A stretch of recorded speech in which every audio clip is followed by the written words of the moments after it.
Welcome back after the break नाज़रीन। अब हम बात करेंगे बजट के हवाले से, क्योंकि आपको पता है कि विफाक में तो बजट जिस तरह से पेश हुआ उसके बाद अब सूबों का बजट चल रहा है, जिसमें खैबर पख्तूनख्वा के हवाले से भी हमने ब्रेक से पहले बात की, क्योंकि विफाकी बजट 2026-27 पर अब बहस अपने मरहले में दाखिल हो चुकी है। हुकूमत इसे माशी इस्तेहकाम से पायदार तरक्की की जानिब आप ये कह सकते हैं कि एक फैसला कुन कदम करार दे रही है। वज़ीर ख़जाना मोहम्मद औरंगज़ेब ये कह रहे हैं कि पाकिस्तान की मईशत अब बहरान से निकल कर तरक्की के रास्ते पर गामजन हो चुकी है। GDP ग्रोथ की बात करें तो GDP की शरह नमू 3.1% है, जो बढ़कर 3.7% तक पहुँच चुकी है।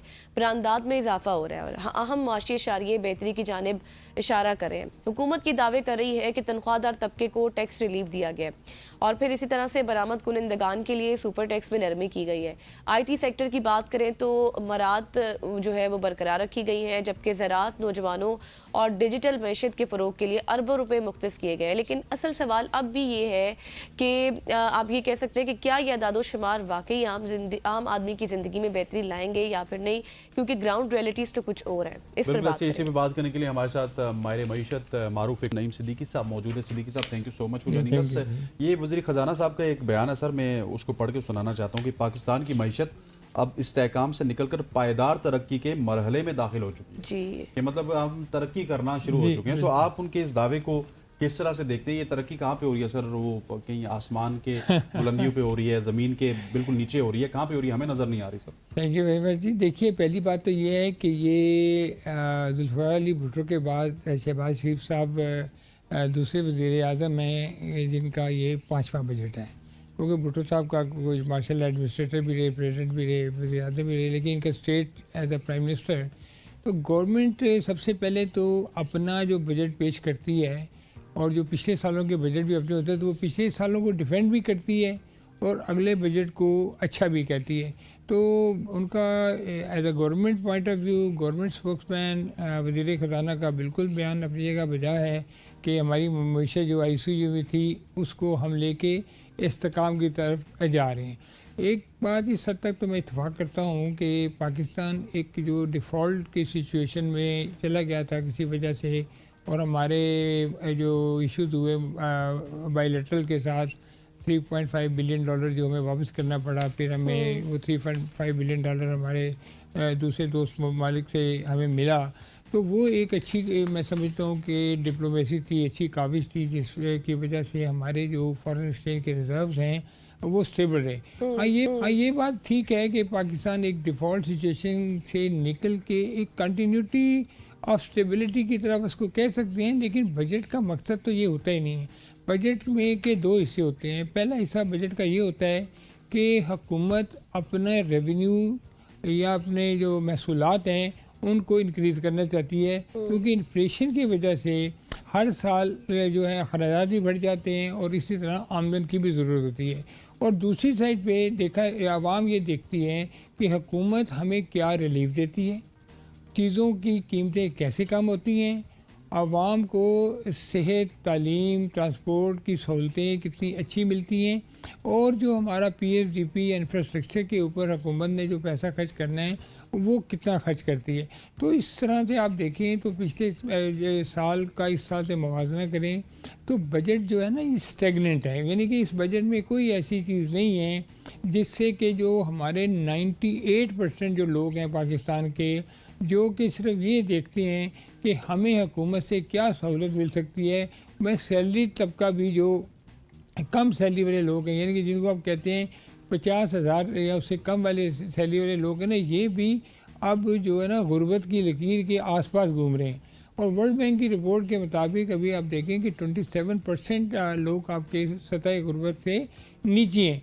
और अगर फिर भी PM साहब ने ये कह दिया कि 8,500 कमाने वाला गरीब नहीं है। वो उधर में आता हूँ, वो बड़ी इंटरेस्टिंग बात है, मुझे अच्छे कि आपने याद करा दिया, मैं भूल ना जाऊँ तो वो बात हम पहले कर लेते हैं। जब उन्होंने ये कहा कि 8,230 रुपये जो बंदा कमाता है वो गरीब नहीं है, उसके ऊपर हमारे एक मिनिस्टर साहब ने एक ऐसा बयान दिया कि जिसको अभी तक हम सुलझा नहीं सके। वो कहते हैं कि एक आम आदमी को 2300 कैलोरीज डेली चाहिए होती हैं, और वो जो 2300 कैलोरीज है वो ज़रूरी नहीं है कि वो गोश्त खा ले या कुछ महंगी सब्जी खा ले, वो सब्ज़ी खा के पूरा कर सकते। यानी कि आप देखें कि जिस मुल्क के वज़रा का ये आलम हो कि वो लोगों के नवालों के ऊपर उनकी कैलोरीज सियासत को हो। काउंट करके और ये मजाक उड़ाएं, तो उस पर बजट पे क्या बात हो सकती है। मुझे इंतहाई दुख हुआ, बल्कि मैं किसी प्रोग्राम में वो क्लिप सुन रहा था, तो वो जो लोग सारे बैठे हुए थे वो मतलब मुझे बहुत हैरत हुई इस बात पे कि ये बात उन्होंने की कैसे। क्यों देखिए, कैसे की?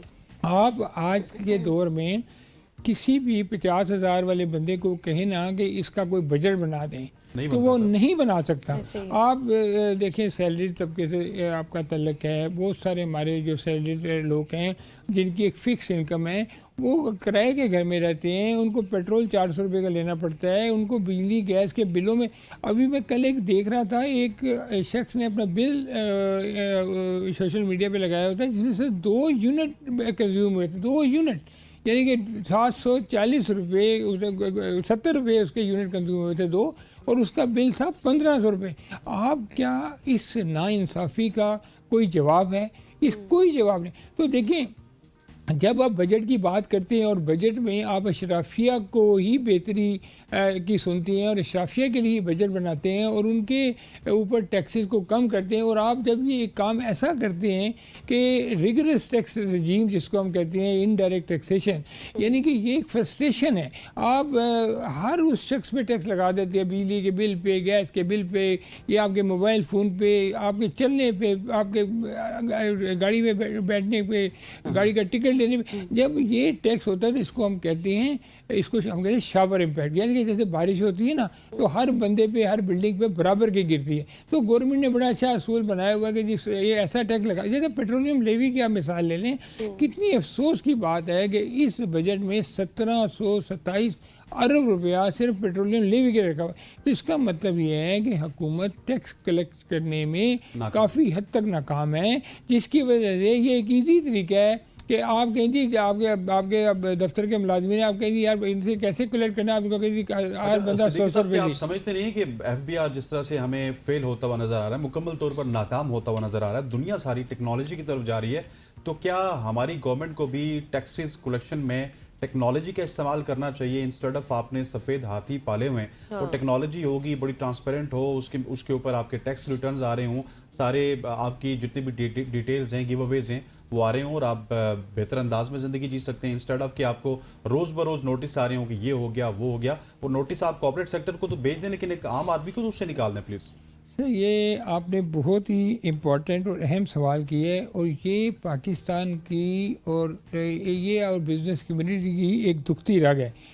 देखिए, टैक्स का निज़ाम पूरी दुनिया में राइज है। दुनिया में हर जो कमाने वाला आदमी है उस पर टैक्स देना लाजिम है। ये रिट ऑफ द गवर्नमेंट है कि वो हर उस शख्स से टैक्स कलेक्ट करे जो कि टैक्स देने का पाबंद है। लेकिन पाकिस्तान एक दुनिया का वाहिद मुल्क है जिसमें आप उस शख्स पे टैक्स लगाते हैं जो टैक्स देने का अहल नहीं है। मैं कहता हूँ कि आप सिर्फ टैक्स टू टैक्सेबल, यानी कि जो उसकी आमदनी जो है वो टैक्स देने के काबिल है, आप सिर्फ उस पर टैक्स लगाए। आप टैक्स तो देखिए 70 से 75% जो टैक्स है वो एफबीआर इनडायरेक्ट तरीके से कलेक्ट कर लें, जिसमें उनकी कोई मशीनरी, उनका कोई आदमी, उनकी कोई ह्यूमन रिसोर्स इन्वॉल्व नहीं है। वो एक ऑटो सिस्टम है, जैसे आप पेट्रोल आपने डलवाया, आपने मोबाइल की सिम ली, आपने ये ऑटोमेटिक है। इसमें मुझे ये बताएं, आप खुद बताएं कि इसमें एफबीआर का क्या किरदार है। अब सिचुएशन ये है कि टैक्सों का यहाँ पे इतना गैर मुनसफाना निज़ाम है जिससे एक बिज़नेस कम्युनिटी और एफबीआर या हुकूमत के दरमियान एक ऐसा जो कॉन्फिडेंस या एक डेफिसिट पैदा हो गया है कि जिसकी वजह से लोग जो हैं खौफज़दा हैं। ये नहीं है कि लोग टैक्स देना नहीं चाहते, ये काम करना नहीं चाहते। आपके दफ्तरों लेकिन में सर अब मुझे ये बताएं ना, चले हम इसको थोड़ा सा कंक्लूजन की तरफ लेकर जाते हैं क्योंकि वक्त की भी थोड़ी सी कमी है। अब हम देख रहे हैं सारी सूरत हाल आपके सामने है। बजट 24वें प्रोग्राम में हम अभी हैं, 25वें के लिए तैयारी कर रहे हैं। बार बार हम कर्जा लेते हैं, कर्जे से ग्रोथ होती नहीं है। नौजवान तबका आप देखें वो डिग्रीज लेकर हाथ में बैठा हुआ है, नौकरियां हैं नहीं। हाँ एग्जैक्टली, ठीक है। इस तरह के नौजवानों के लिए मौके हैं नहीं, तो फिर क्या इसका सूरत हाल है? ऐसे ही चलता रहेगा मुल्क और हम भी ऐसे चलते रहेंगे? देखिए, बिल्कुल आप सही कह रही हैं कि ये एक हम जो है ना माशी कैंसर का शिकार हैं जिसको ठीक होने में बहुत टाइम लगेगा। इसमें 2 ही सेगमेंट हैं, एक तो सेगमेंट ये है कि आप अपना फिजिकल डिसिप्लिन गवर्नमेंट कैसे मेंटेन करती है, और जो हम कहते हैं ना कि अब ये सरप्लस में आ गया बजट। सरप्लस का मतलब ये होता है कि हुकूमत की आमदन जो है वो उसकी अखराजात से बढ़ गई है। लेकिन यहाँ तो सूरत हाल ये है, भी आपने जैसे फरमाया कि 7,800 अरब रुपया तो अपने कर्ज़ों के लिए रखा हुआ है, और 57.5% आप सूबों को दे देते हैं NFC अवार्ड के। तो हुकूमत के पास वो बाकी पेंशन है, डिफेंस है, PSDP है, और बेनज़ीर इनकम सपोर्ट प्रोग्राम है, ये सारे जब इकट्ठे करते हैं तो आपके अखराजात 30,000 अरब तक चले जाते हैं, और आपकी आमदन 30,000 अरब जी, और आपकी आमदन टोटल है 20,000। अब मैं आपको यही बता देता हूँ कि अगले साल गवर्नमेंट कम अज़ कम 10 से 15,000 अरब रुपया कर्जा बैंकों से लेगी तो अपने अखराजात को। अब इस सूरत हाल में जो सबसे इम्पोर्टेंट रिक्वायरमेंट है वो है एम्प्लॉयमेंट। 14 करोड़ नौजवान हैं आपके मुल्क में जिनको जॉब की ज़रूरत है। अब ये जो जब गवर्नमेंट ये कहती है ना कि 15,267 अरब रुपया गवर्नमेंट ने रेवेन्यू मुकर्रर किया हुआ है FBR का, टैक्स कलेक्ट करे।